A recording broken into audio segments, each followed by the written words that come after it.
some background. I'm going to talk a lot about what the work I did for my PhD and some potential ideas for my research program out at NARC going forward. So before I start, I just want to give kind of a little background about myself and where I'm from. So I actually grew up in Western Kansas, where my dad, for a number of years, he had a small cow-calf operation. So it was Hereford cows with Angus bulls. He really liked those black baldy calves.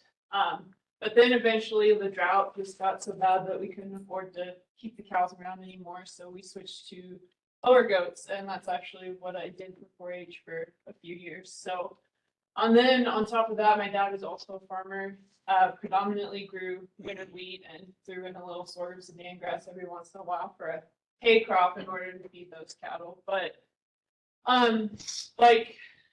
well, I have spent most of my life in Kansas, so I did a bachelor's out at Fort Hays State, and then I went to Kansas State and did a master's degree there. I worked a lot in basic research, so there's a good exposure to basic research with Dr. Tickemara there, where we looked at amino acid utilization in growing cattle, and specifically, so I lived in a metabolism room for 3 years and had to take care of whole scenes that lived in crates, so that was a pretty interesting experience. But my work there actually focused on GAA supplementation in growing cattle. So GAA is guanidinoacetic acid, which is a precursor to creatine. And the things that we looked at were ruminal degradation of that product, and then also how that along with methionine impacted nitrogen retention. So that involved nitrogen balance studies. That's why we have the metabolism crates here. And then we also looked at methionine methyl group flux. So it was good exposure to basic research, but I don't know that it was necessarily where my heart was at. So I went on to UNL, so University of Nebraska-Lincoln, and worked with Dr. Mary Janowski there. And I switched to a more applied research focus. So I specifically looked at cow-calf production with limited perennial forage grazing acres. And within that topic was looking at alternative management strategies for when perennial pasture just wasn't available for producers to use for their cows, or it just wasn't cost effective. And then something that stemmed from that, which is kind of very niche, was looking at vitamin A needs of beef cows in these more intensive systems where they were getting stored forages or dormant forages for extended periods of time.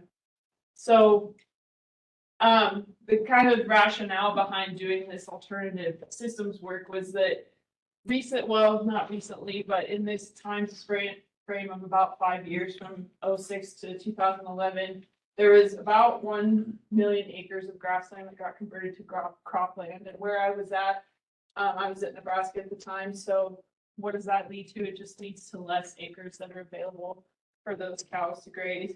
And then on top of that, we've seen kind of a steady rise, at least in eastern Nebraska, where I was at, a steady increase in the cash pasture rental rates. So this is over the last decade, and it's on a cow-calf pair cost of dollars per pair per day. And we can see here the most recent data that I have, it's almost getting to $2 per pair per day during that grazing season. So these prices, along with just low land availability in general, it kind of created a need to evaluate some of those cow-calf production options when pasture just didn't make sense or wasn't available. So in Nebraska, we have lots of different options that we can use to build a system, and one that's pretty inexpensive and we have a lot of is corn residue. So you see a lot of people grazing corn residue in the winter months, but also something else that's really taken off is grazing cover crops. So anything that gets planted late summer after wheat or corn silage harvest. And there was some previous student there that did some work on what that nutritive value looked like over time during that fall, early winter period, and found out that they actually do maintain a pretty good nutritive value throughout that time frame. So another kind of component we thought about for an alternative system would be feeding cows in the dry lot during the summer. So to really make that option cost effective, we looked at limit feeding. You can limit feed nutrient dense ingredients like byproducts. Distillers is what we love to feed everything there in Nebraska, but limit feeding those nutrient dense diets still meeting requirements, but you're just feeding less. And then by using these byproducts and lower quality forages, you can make that a pretty cost effective option. So the system, the alternative system is what we called it, was looking at a summer confinement, fall cover crop grazing, and then that corn residue grazing in the winter as a system to use if you didn't have that perennial pasture available. So this first project, like I said, we did a long-term study looking at just how cow calf performance was impacted in these two different systems, our traditional and our alternative. And we chose August calving because if you're doing the dry lot system, the rationale behind that is if you calve in August in the dry lot, theoretically you're not getting a lot of rain that time of the year. So not having those cows born in muddy messes would be beneficial. So these were what these two systems look like. So pretty traditional Nebraska system with perennial forage and then that corn residue grazing in the winter. And then we did the summer dry lot, fall cover crop grazing, and then corn residue grazing for that alternative system. So this was a study that we actually did out at US Mark in Clay Center, Nebraska. And we did use mature beef cows, stratified them by age, and then we assigned them to one of 8 groups. So we had 4 groups of cows per treatment. And that's where those cows stayed for the duration of the project. So whatever system they got entered into is where they stayed for 3 years. And then our 2 systems, again, this dry lot cropland system, what we called it, or DC, and then our perennial forage system. So I have this timeline here because with calving in August, things kind of get shifted around in the year in terms of what's happening with the cow. So calving was here in August, breeding was in November, and we actually weaned cows in January before these cows went out to stocks. And then we checked in February. So during these February, March months, we had our pasture cows on a dormant pasture and supplemented them with hay as we needed. And then they went out to pasture in the spring, summer. And then these dry lot cows were actually in the dry lot essentially from February up until late October until breeding. And then what changed during breeding was kind of the forage resource. So we would have loved this to work out perfectly, but it didn't. And our pasture cows, instead of staying out on pasture, actually had to go out to some stockpiled forage sorghum during breeding. And our dry lot cows were supposed to go on a cover crop, but it got planted later than we wanted it to. So we didn't get to do that in the first year. And then 2020 was year 2. That's when the drought really hit Nebraska, and we just flat out didn't have the grass for them to graze. So our pasture cows actually went to the dry lot for breeding. And then we took our dry lot cows here in years 2 and 3 to that cover crop grazing. And then finally here in year 3, the system worked how we wanted it, and those cows were able to graze forage. And then again here, they went to corn residue after we weaned those cows in January, February. So with pregnancy rates, overall, we didn't see a treatment effect on pregnancy rates. We didn't, and within year also, we didn't see any differences between our treatments, but you'll notice here in year 1, the preg rates are a little lower than we would have liked, and we're not really sure what caused that.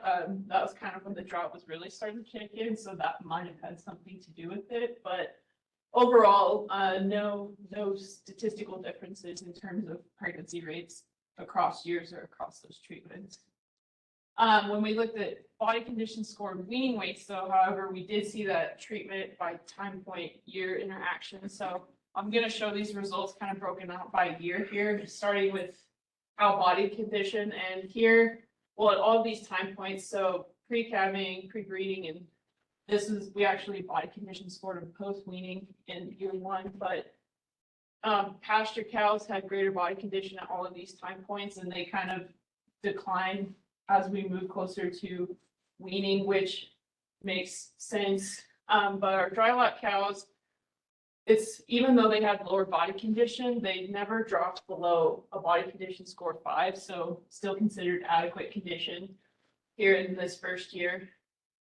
But then looking at now body weights, so I put in parentheses for those of you that don't like to make the kilogram pound conversion.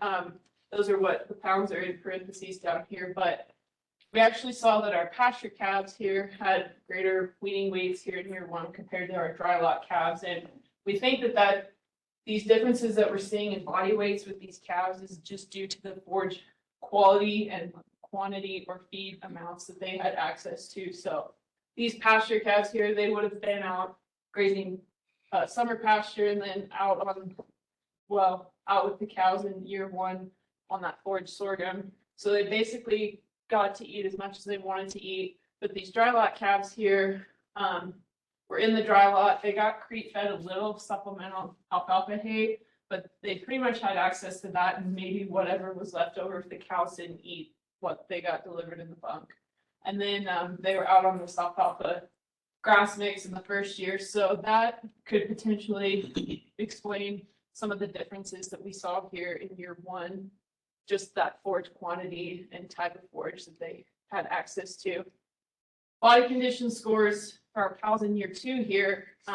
Pasture cows again had greater body condition here at pre-calving and pre-breeding, but here at weaning in February, there actually wasn't a difference in body condition. And it's actually really interesting to see that this period here between October and February, when the cows would have been lactating, that these dry lot cows who would have been grazing that covered crop actually gained a little bit of condition. So I think that was really cool. It kind of speaks to the quality of those cover crops. But in general, even though again pasture cows were a little higher in body condition, I think in general these cows were maybe a little more over conditioned than what we would like to see. But now for calf body weights in year two, we kind of see the opposite of what we saw in year one. So actually our dry lot calves weaned a little heavier compared to our pasture calves. And again, due to that feed resource they had access to. So pasture calves would have been out on pasture for a while, but then in year two, those pairs got moved to the dry lot. So they would have been in a similar situation as those dry lot calves, only having access to that alfalfa hay and maybe a little bit of mom's food. But these dry lot calves here in year two actually got to go out to that cover crop during breeding and have unlimited, or just could eat whatever they wanted with that, and that was pretty high quality. So that could explain maybe why we see those greater weaning weights in that dry lot calf group. And then in year three, the only time the pasture cows had greater body condition was 1 month before calving, and didn't see any differences here at pre-breeding. And then at weaning, our dry lot cows were actually had greater body condition than the pasture cows. And again, you can see we're well above 7 here, almost to 8 with some of these cows. So probably getting fed more than they, especially with our dry lot cows. These cows are pretty inactive. They don't have to walk around and find food. So they probably put on some weight because of that. But again, here in this year where these dry lot cows were out grazing a cover crop, they actually did add a little bit of condition there during lactation. So year three cover crop quality, I think it speaks to the cover crop quality when we see that increase in body condition is happening.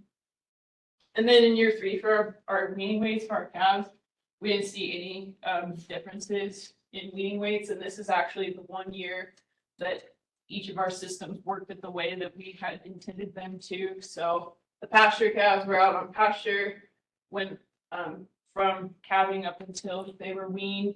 Our dry lot calves were in the dry lot, then at weaning went to that cover crop. So again, I think this was a better year in terms of our forage quantity and maybe quality as well. We were coming out of the drought a little bit.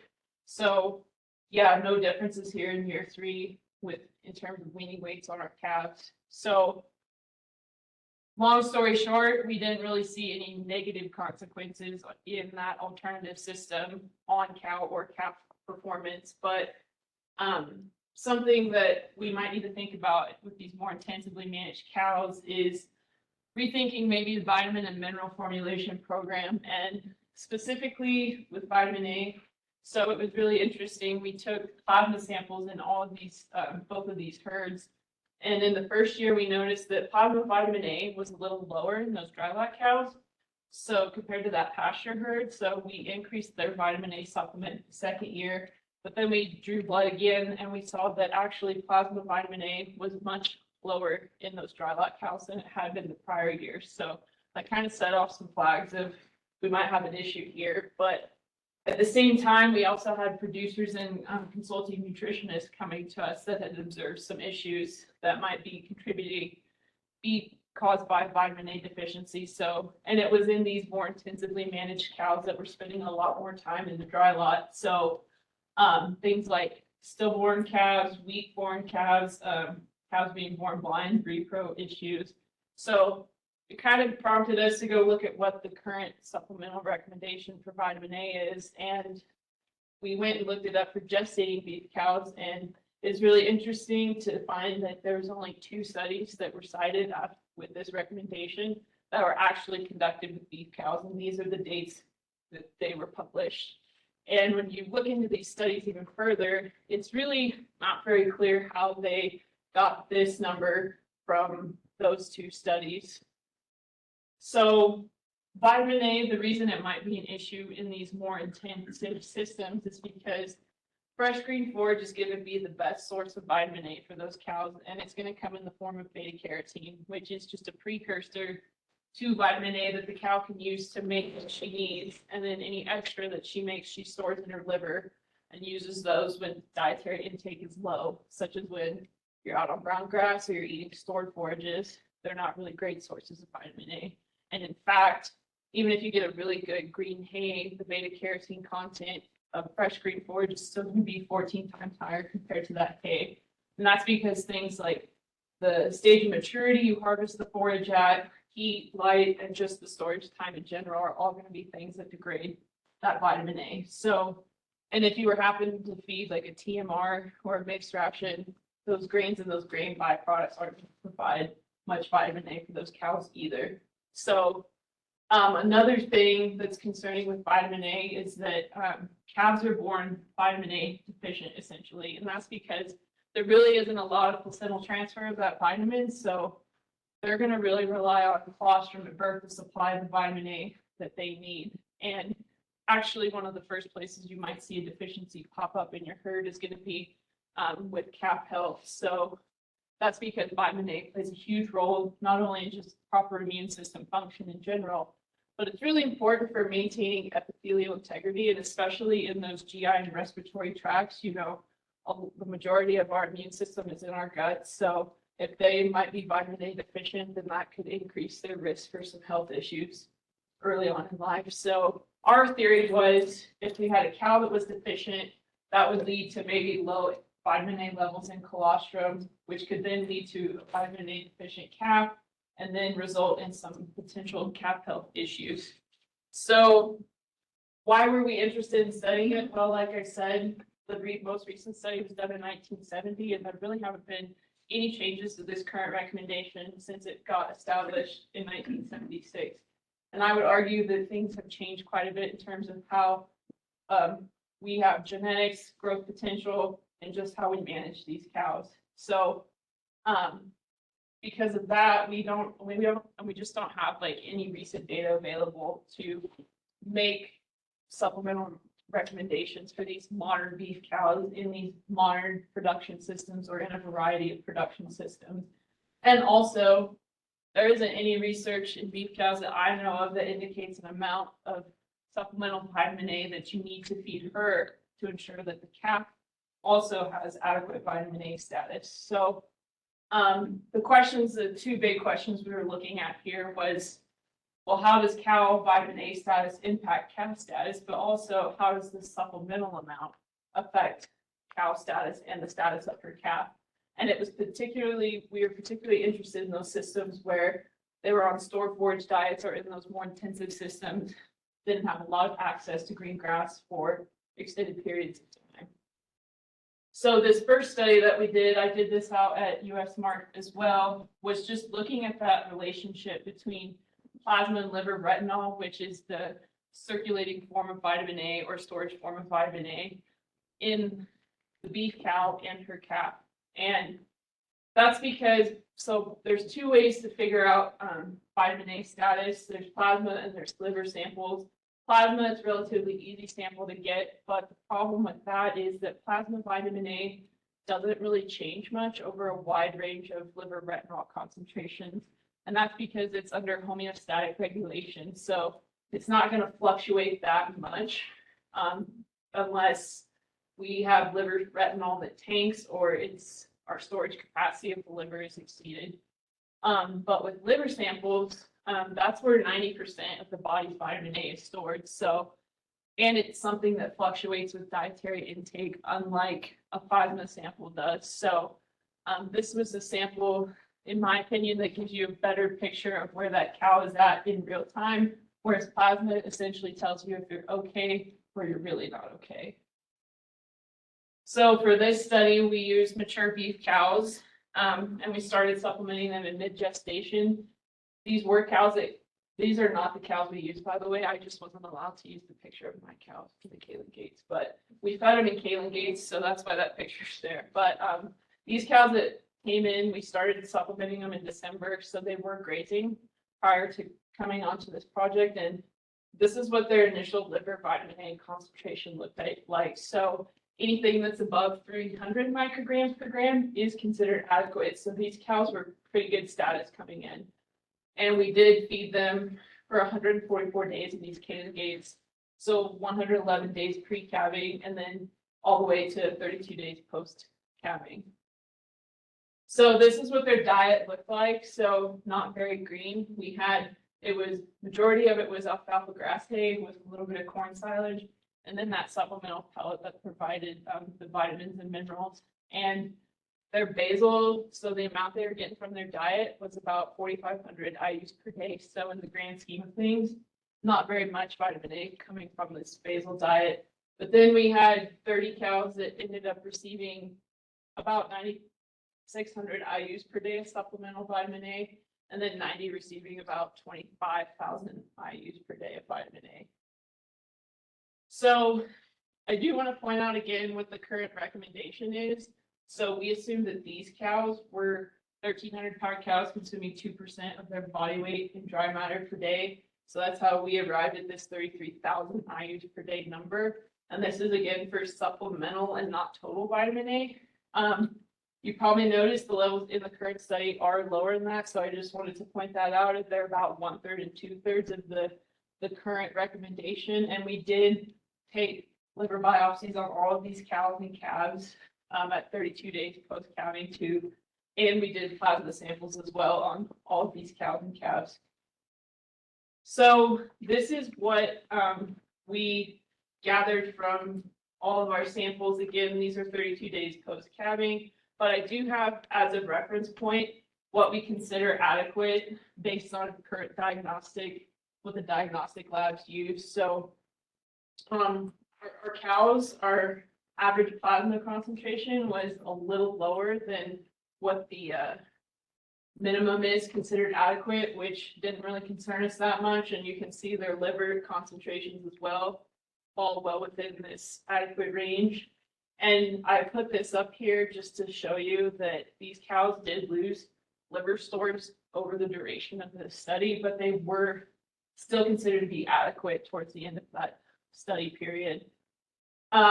We did not see that with our calves though. So despite cows being adequate, our calves at 30 days of age, both plasma and liver vitamin A concentrations fell below those adequate reference range values. So we did do Pearson correlations to test these relationships between plasma and liver concentrations and then cow and calf status. But for the sake of time, I just wanted to show you this correlation, which was the calf versus the cow liver vitamin A. So we did see a moderate positive correlation here, but it's really interesting to see that the majority of our cows here fall above this adequate line, so considered to have adequate liver retinol concentrations. But what we didn't see is that we saw opposite in our calves. So pretty much all of our calves were below this adequate line. So this kind of demonstrates that cow liver vitamin A concentrations maybe can have some influence on calf status, but there's something else that is also driving calf vitamin A concentration, liver concentrations. And I think it has to do with the vitamin A that we find in colostrum. So these were studies that were done in the 70s that were tracking actually how much vitamin A was being contributed to colostrum from the cow's diet or the liver stores. And actually what they found between the two studies was only 42% of that vitamin A and colostrum was coming from the cow's liver stores. So that means the rest is coming from the diet. So again, I think this illustrates that it's not that cow liver stores or status is not important, but diet is going to be a really big driver in terms of the vitamin A that makes it into colostrum for those calves. So what we learned from this study was that just because we have a cow that's in adequate status does not necessarily mean we have an adequate calf. And we were feeding those cows less than what the current recommended amount was. So it's not enough to just have a cow that has good liver stores, which would kind of suggest to us maybe that dietary levels, especially in late gestation, when fetal growth is occurring, but also when colostrum production is starting, that's going to be really important if we want to ensure good status in the calf. So that led kind of to what our second project was, which was looking at the effective supplemental amount and how that impacted vitamin A status of the cows and calves. So again, we use mature beef cows for this project, but what was interesting about this group of cows is that they've been in long-term confinement. So meaning that they have been fed in the dry lot exclusively 365 days a year for at least a year or longer. There's cows that have been in there 3, 4, 5 years. So it was kind of an interesting comparison with our other study where we had pasture cows. But we used these cows and stratified them by the amount of time they spent in this system and their body condition, put them in a pen. And so these cows were a little smaller, so we assumed a 1,200 pound body weight, 2% dry matter intake. And they were receiving this supplemental, the recommended amount of 31,000 prior to starting this experiment. But we took those pens of cows and we randomly assigned them to treatment or supplemental vitamin A level. Our 1X group was just this current recommended amount. And then we did 3 times or 5 times that recommended amount. So this is the diet that we fed them. They were limit fed in the dry lot. Wheat straw, corn silage, wet distillers.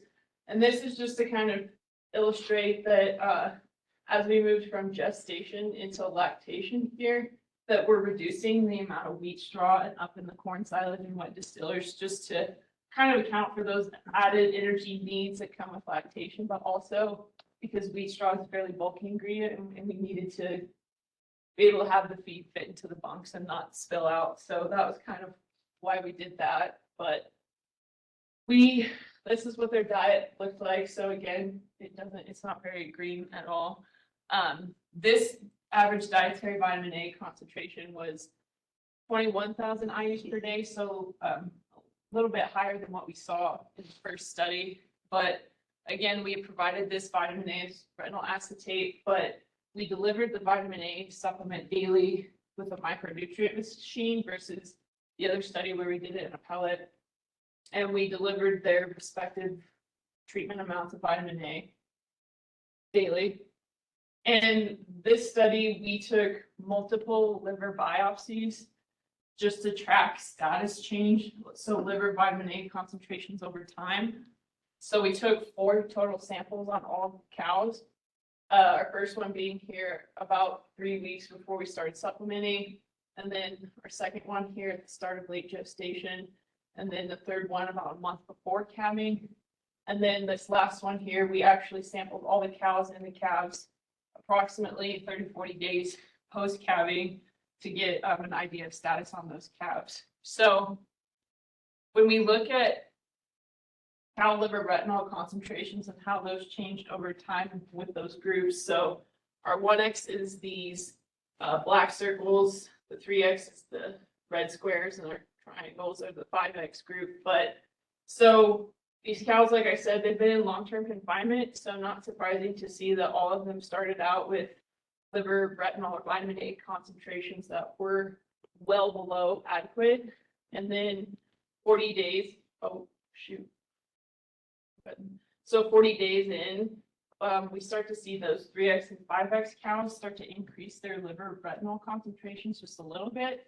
but everybody is still well below adequate. But then here, a month before calving, that day 80, we actually see that our 3X and our 5X cows did get above into the adequate range there with their liver retinol. And our 1X cows are still below that adequate line here.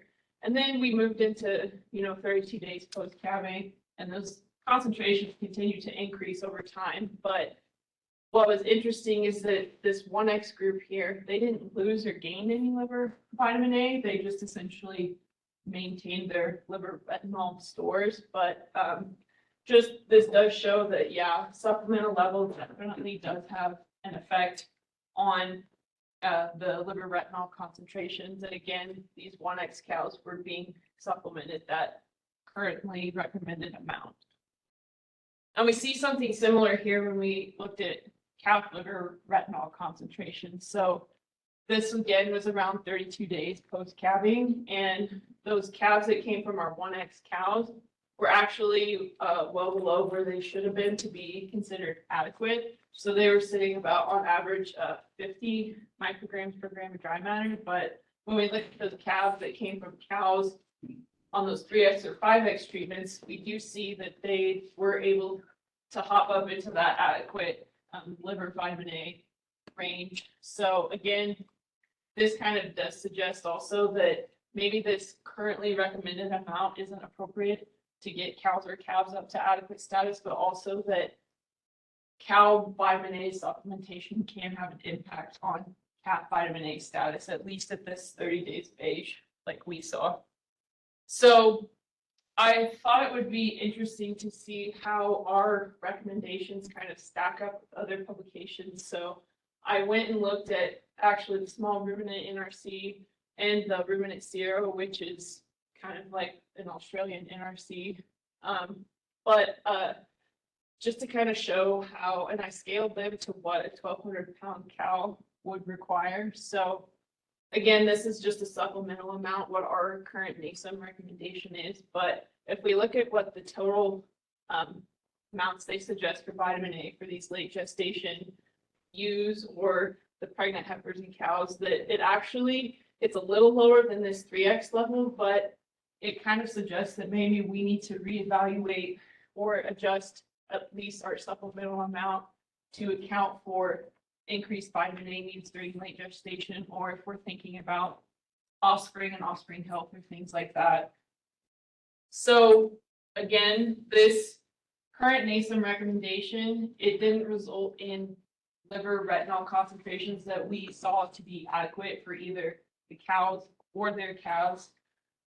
But at that 93,000, we did see cows and calves bump up to that adequate status. So again, we think that has something to do with the fact that that colostrum vitamin A, or the vitamin A in colostrum, 60% is coming from the diet, 40% is coming from cow liver stores. So again, I think that we speculate that late gestation is going to be a really key time to supplement vitamin A if we're thinking about it from the calf's perspective. But I think something that we can do more research on would be to maybe understand those supplemental vitamin A needs, because we did see those liver stores increase over time in those two higher supplemental groups. So maybe figuring out that optimal amount that we need to maybe not continue to increase, but essentially maintain them at adequate. And I think it'd be interesting to see what that looks like on different or throughout different production stages and diets as well. So that's kind of my research background, what I did for my PhD, and it kind of is going to inspire, I guess, what I would like to do going forward. So I had that experience or exposure with the crop livestock integrated systems, and I think that's something I would like to continue in my new position out at NARC. I think they've got a really nice setup to be able to do that kind of research out there. And within that, looking at, I know cover crops, I've already been asked by a couple producers some cover crop questions, and just in general, kind of like I was telling Sam, that we just don't have a lot of data in terms of what that would do for animal performance. And I'm also interested, with this being more of an applied research position, understanding how this grazing of cover crops or annual forages kind of impacts the whole system. So looking at things like subsequent crop yields or economics or soil properties or water use efficiency, things like that. Not just, I think it's good to get the animal performance data certainly, but understanding how this one decision that we make kind of impacts the rest of the system would be good to do. And also, like I said, I've been in Montana for a month, so I still have a lot to learn about Montana and what worked for cover crops back in Nebraska with different cropping systems and precip and all of that is not going to be the same as what works in Montana. So I think that would be another thing to do too, is just figuring out what works, what cover crops might work best for producers in different areas of the state.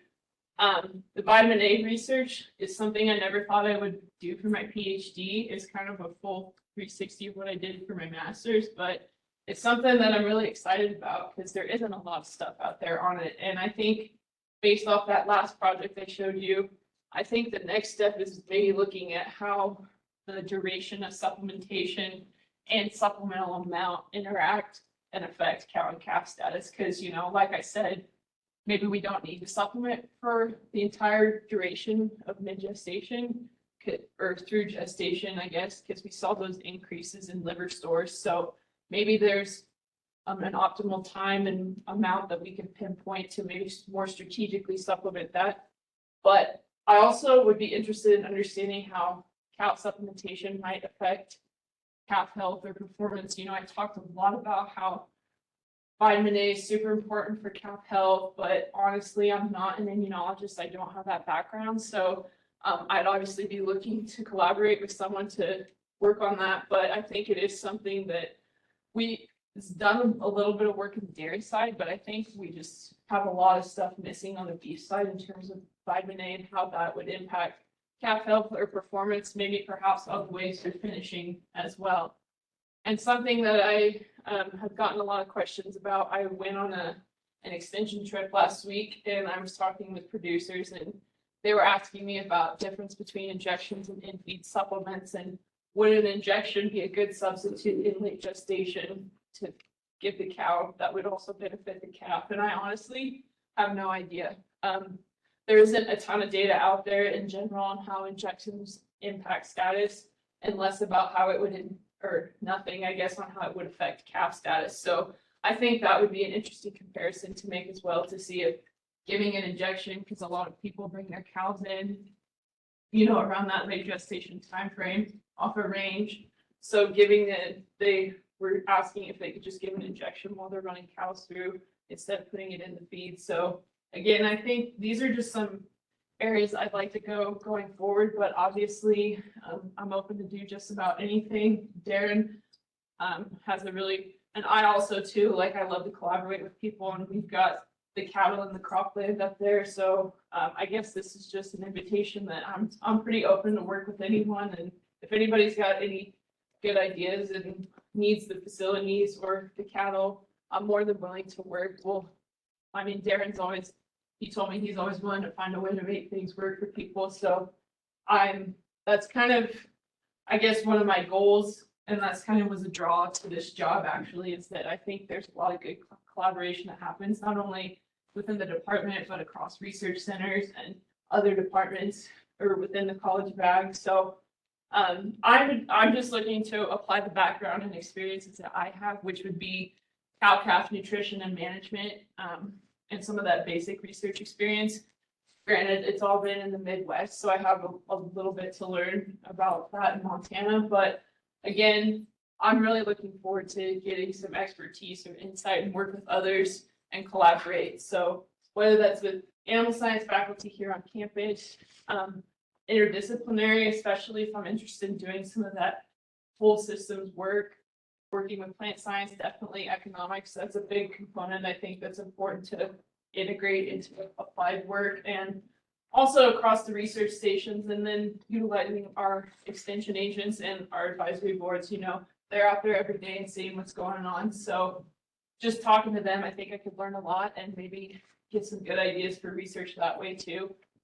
And then like I just, at the end of the day, just want to build relationships with people. So the people here on campus, the producers, and I think of this quote every time, especially when you work in applied research or with producers, is that no one's gonna care how much you know until they know how much you care. So that is really probably the biggest thing I want to focus on, is just getting out there, building relationships with everyone here on campus and throughout the state. And then I just wanted to end with this vision. I guess this is my long-term goal, or what I'll always be striving for, is just to do research that provides innovative solutions to the beef producers in the state and the nation that's really going to benefit them, beef production as a whole, from the farm all the way to the fork. So I thank you all for your time today, and I'd be happy to answer any questions.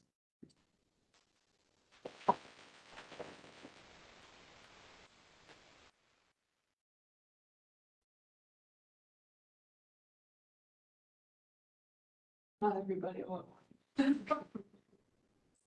Yes. I don't have a question, but I'm gonna throw one of my students under the bus. Okay. Because I told her to ask more questions. Kayla has done quite a bit of injectable mineral group Mhm. work in gestating cows. Mhm. And so I think she can speak a little bit to that, maybe.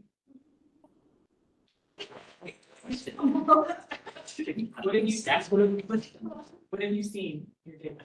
Okay, so my master's work was actually done on NARC, Mhm. and we gave an injectable mineral at day 60 of gestation to their beef cows. Yeah. And they all cows had access to free trace minerals, and we actually saw an improvement in circulating selenium concentrations at birth in those cows, and again increase in selenium in the liver, as well as the tendency for increased manganese in the liver.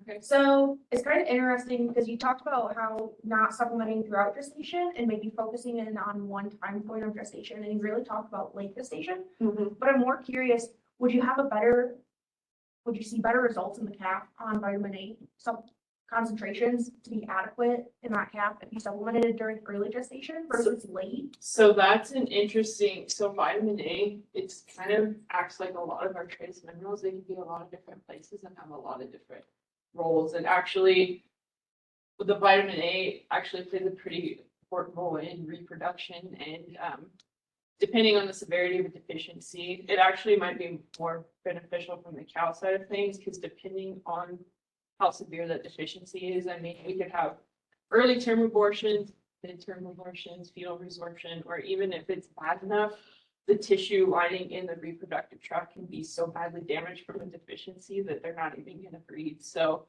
I think and again, I'm not a reproductive physiologist either, so I'm going to stay in my lane, but I think it would actually be beneficial for the cow. And with vitamin A's role also in cellular differentiation and turnover, it actually, I honestly haven't looked into it that much, but it actually might benefit some of the things about fetal growth also. Well, it does have a role in fetal growth and development, so it might have some positives there too. I haven't looked into it or know what's out there about it. And I have a couple of questions. Sure, yeah, go for it. Here we go. So you said in your one study, you guys had an increase in forage, possibly an increase in forage quality as you're coming out of that drought in Nebraska. Did you guys actually look at forage quality throughout those years? Yeah, so that, we do have data on that. I ran out of time for my PhD. We had 3 years worth of samples to get to, because we sampled every time we rotated a pasture, which was every 2 weeks for 3 years. So we do have the forage quality data. And some of those pastures too, we had some more cool season pastures that we changed some of that cool season growth early on. So that was actually pretty high quality with those pasture cows at least. But yeah, I don't have that data, but we did do, we still are summarizing that, but we have in vitro digestibility and crude protein on those forages. But yes, we did look at that. And then, did you guys, so you said those dry lot cows were deficient in vitamin A? Was it like below your adequate line of? Yes, so with those samples, we actually took a subset from both herds records and sent them off to a diagnostic lab where they told us that like, hey, they're low, and then year two, they're like, hey, they're really low now, like this is bad. So, yes, we sent those to a diagnostic lab where they used those reference ranges to determine okay or not okay. We just did plasma on those cows, which with plasma again, well, it's something interesting too. We sampled those cows in July, so one month before calving, and something that we've seen in the literature across different species is that actually in late gestation, plasma retinol does decline, even regardless of supplemental level that they're getting. It's just a phenomenon that we see. And a lot of people have theorized that it's the vitamin A getting pushed into colostrum, and that's why concentrations are going down. So the first year we weren't worried about it because we're like, oh, we took it this one month before calving and maybe that's what we're seeing. But then year two was like, yeah, this is a real problem. So Did you end up seeing a decrease in pregnancy rates due to that deficiency in vitamin A? no, we did not.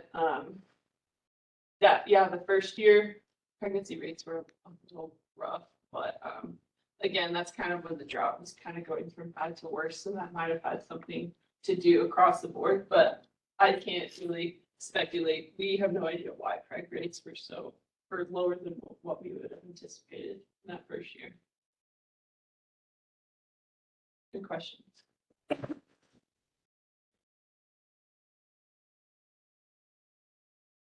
Any online?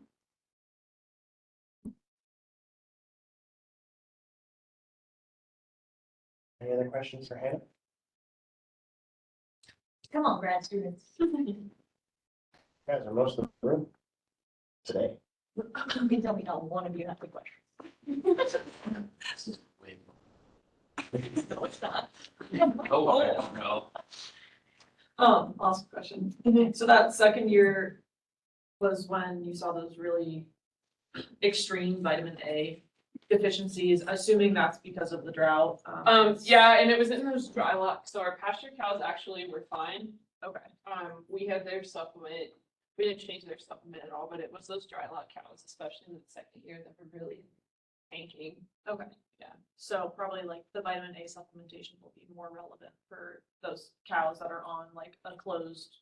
Exactly, That's where what they're we're not focusing out, because we speculate that the current recommendations were set, assuming that cows were out on green pasture 5-6 months out of the year, building up those stores, and then you can get away with lower supplemental amounts during those times, like the winter. Yeah. When you're feeding more of that stored forages, so they can pull from those stores a little, and if you supplement them a little, it kind of keeps them maintained and not exactly like tanking their liver stores, but that recommendation does not work for cows that aren't able to go out and graze and get, or even cows that are able to graze, and we've been into drought and the forage quality just isn't there like it normally would be. Yeah. Yes. Did you see like an increase of dystocia or increased birth weights in the calves that were born in the dry lots? Just because the cattle weren't as active or they just. No, actually, we didn't. We actually got pretty lucky, and that's why we stuck with cows. We didn't want to deal with heifers for any of these projects, but no, we didn't see those. And those cows in that first study were actually typically pasture cows, so they hadn't been in that system. They had only been in that system for 3 years, but yeah, in that the second vitamin A study where we had those cows in long-term confinement, we have had some issues with that kind of stuff there, and also, cows, even if we feed them to meet requirements, we've noticed that they still put on weight. So we had some cows that were like 8s, 9s pretty regularly, and also we saw some structural problems starting to occur in those cows as well, just because, yeah, the dry lot surfaces were really starting to get to them. How many operations use that like confined or stored forage model? Oh, geez, I don't even have a good number for that. It's pretty, I don't have an exact number, but we're eastern Nebraska, so western Nebraska is more of the sand hills, more of the range side of the state, but eastern Nebraska is where much all the corn's grown. We have feedlots over here, so. At least on the east side of the state, there are several producers that use either some sort of partial confinement or like full-time confinement system. That's how we have, those are the producers on the eastern side of, I would say they're more located on the central side of the state, and I know there's producers all the way up North Dakota, South Dakota that are doing some of this too, but yeah, it was definitely those ones on the eastern side of the state where we just don't have the grass like they do out west. The space. Yeah.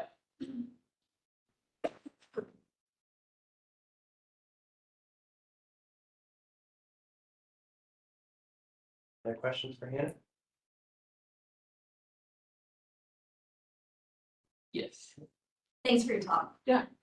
So vitamin A, do we know what the toxicity threshold potentially is, and do we get close to that in cattle? Because I know in humans, that toxicity threshold's a little bit lower, particularly during pregnancy. Yeah, and there's the potential for some like teratogenic Yeah. effects if you give too much. So in all the studies I have looked at where we talk about supplementing vitamin A to cow, I've never seen once where anyone experienced a toxicity. And I think that has to do with the fact that there's that enzyme in their small intestine that converts beta carotene to the usable forms of vitamin A. And that's actually not that efficient compared to other species. So they can convert about a fourth of the beta carotene that say like a mouse could. So they're really not very efficient converters of beta carotene in the first place, but also if you're supplementing like a supplemental form like that retinol acetate, there's been some studies that suggest that there is some ruminal degradation that does occur, and it's higher on some of those higher concentrate diets. And also there's a mechanism in place too that basically the more you build the liver stores, the less conversion you have of that beta carotene, but also just the less that gets stored anyway. So I think that's why I've never come across, I think there was maybe a study I saw in sheep, but they gave like 1 mass dose into the rumen and saw toxicity, but I've never seen that in cattle.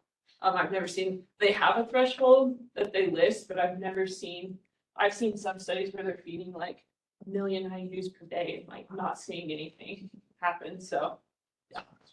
Thank you. Yeah.